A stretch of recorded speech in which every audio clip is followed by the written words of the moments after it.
Hello，大家好，欢迎收看 BTTV 新闻。我叫 Beverly Anastasia Lim。Setiap daerah di Sabah perlu mempunyai simpanan air alternatif. Timbalan Ketua Menteri Datuk Seri Bong Mokhtar Radin mencadangkan setiap daerah di Sabah mempunyai kolam takungan air sendiri sebagai simpanan alternatif. Ia untuk digunakan apabila berlaku gangguan bekalan air akibat banjir atau kemarau. Beliau yang juga Menteri Kejaran Raya berkata semua pegawai daerah telah diminta untuk menubuhkan satu jawatan kuasa khas.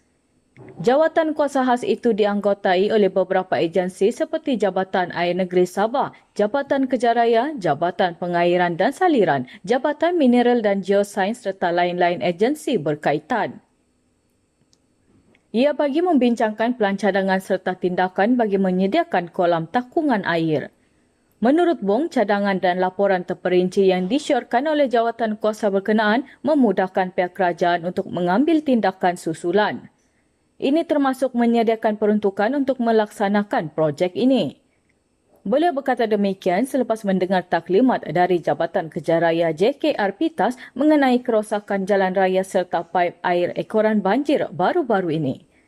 Menurut Bong, setakat ini hanya 3 daerah sahaja mempunyai kolam takungan iaitu di Telibong, Tamparuli, Milau, Kudat dan di Segaliut, Kudat. Sementara daerah-daerah lain hanya bergantung kepada bekalan air dari rumah pam yang disedut terus dari sungai. Bantuan prihatin COVID-19 fasa kedua diagihkan bulan hadapan. Bantuan kewangan RM300 kerajaan negeri di bawah bantuan prihatin COVID-19 2.0 akan dikreditkan kepada golongan sasar bermula awal bulan hadapan.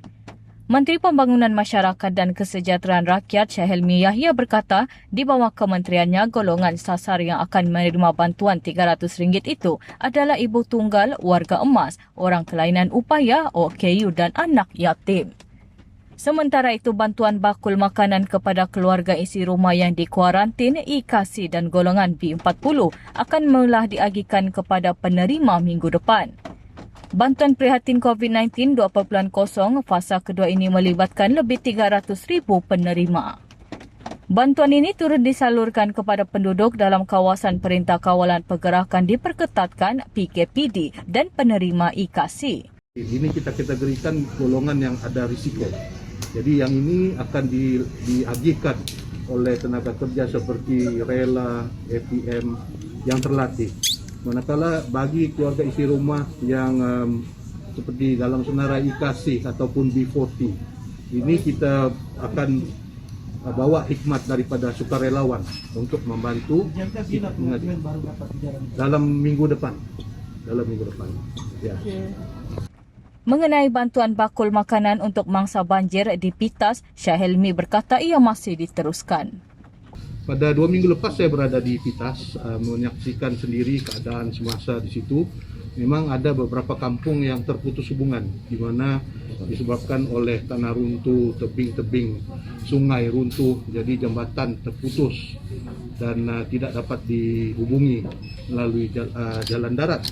Jadi bekalan makanan kita hantar melalui udara, dan ada juga inisiatif menghantar melalui laut, sungai dan laut. Pada waktu tersebut cuaca agak tidak mengizinkan. Bisa difahamkan usaha daripada laut itu sekalinya ada, sekalinya terpaksa ditunda. Dan kita memantaulah dari masa ke semasa agar memastikan bahawa penduduk-penduduk yang terjejas akan dapat diberi bantuan bakul makanan.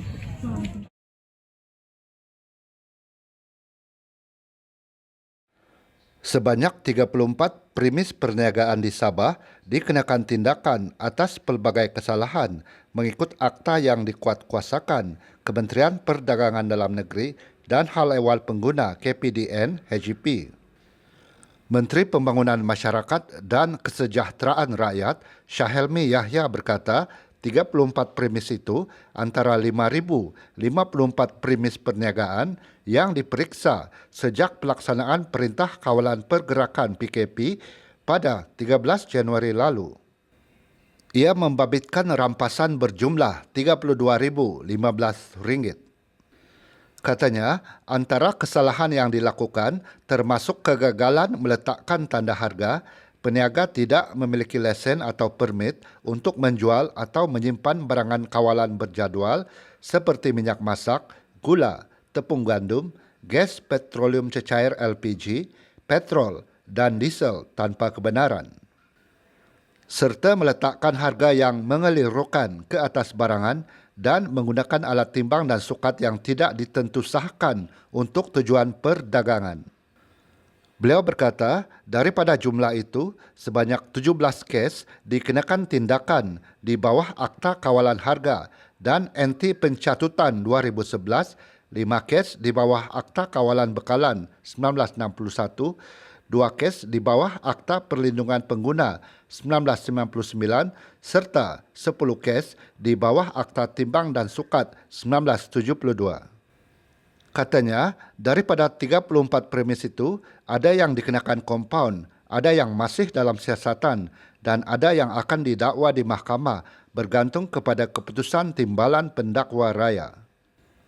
Beliau berkata demikian kepada pemberita selepas walkabout pemantauan pematuhan prosedur operasi standard SOP PKP dan pemeriksaan bekalan dan harga barangan di Pasar Raya Bataras, Wawasan Plaza Kota Kinabalu siang tadi.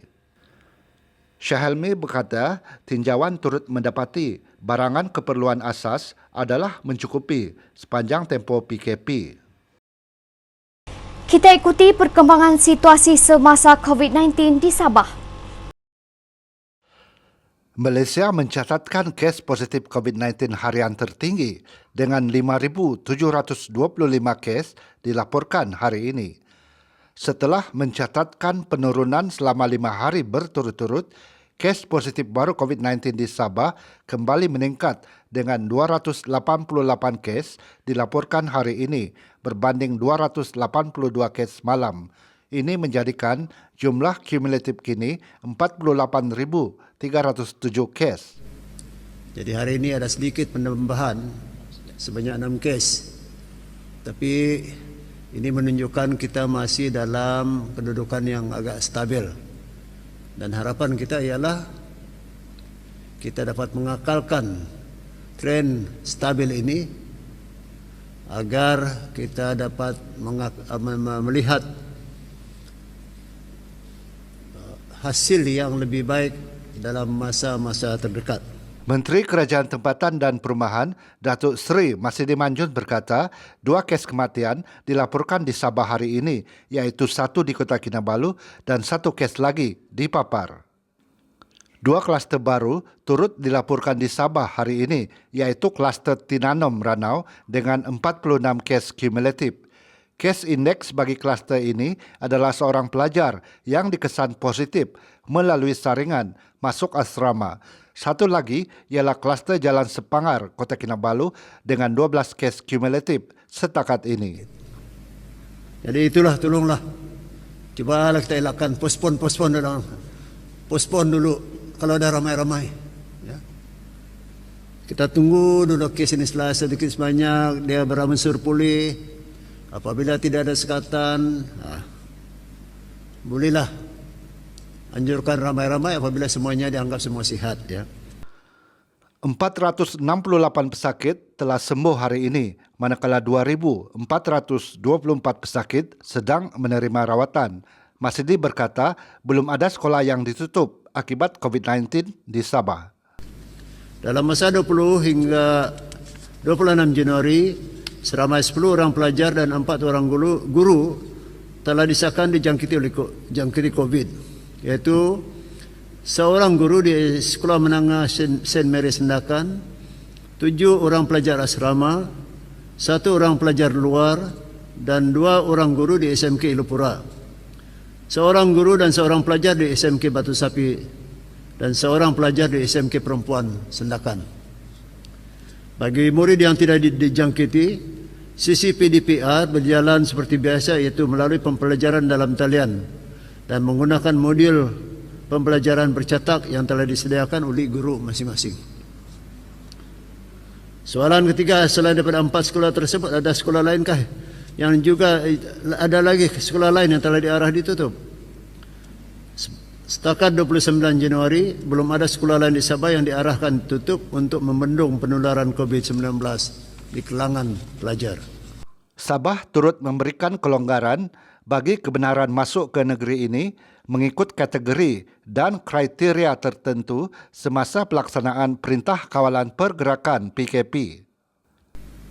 Kerajaan Negeri Sabah bersetuju untuk memberi kelonggaran bagi kemasukan pegawai perkhidmatan awam persekutuan serta tanggungan mereka yang bukan berasal daripada Sabah yang bertugas di negeri ini tanpa perlu memohon kelulusan khas tertakluk kepada syarat-syarat berikut. 1. Memiliki dokumen perjalanan terhad atau DPT atau pasport antarabangsa Malaysia sebelum memasuki negeri Sabah. Menggunakan dokumen perjalanan had atau pasport untuk mendapatkan cop Section 66(1)(d) Akta Immigration 1959 atau 63 di pintu-pintu masuk di negeri Sabah. Mengemukakan dokumen sokongan seperti surat perakuan atau surat penempatan dari jabatan untuk berkhidmat di negeri Sabah. Bagi tanggungan, hendaklah menunjukkan bukti hubungan atau pertalian dengan pegawai sebelum memasuki negeri Sabah dan hendaklah mendapatkan cop Section 62(2) Akta Immigration yang setelahnya sentuh tadi, atau memohon pas lawatan sosial jangka panjang di Pejabat Imigresen Sabah dengan serta-merta setelah masuk ke negeri Sabah. Masidi mengingatkan kepada semua pihak, khususnya pemilik premis perniagaan untuk memastikan pematuhan SOP selepas kebenaran diberikan untuk beroperasi sehingga 10 malam. Jadi di semua sektor ataupun pengoperasian perkhidmatan ini dilanjutkan sehingga jam 10 malam. Kesemua aktiviti perniagaan ini tertakluk kepada pematuhan SOP sedia ada, termasuk kedai dobi layan diri yang perlu menyediakan seorang pekerja berada di premis bagi mengawal bilangan keluar masuk pelanggan dan memastikan SOP dipatuhi.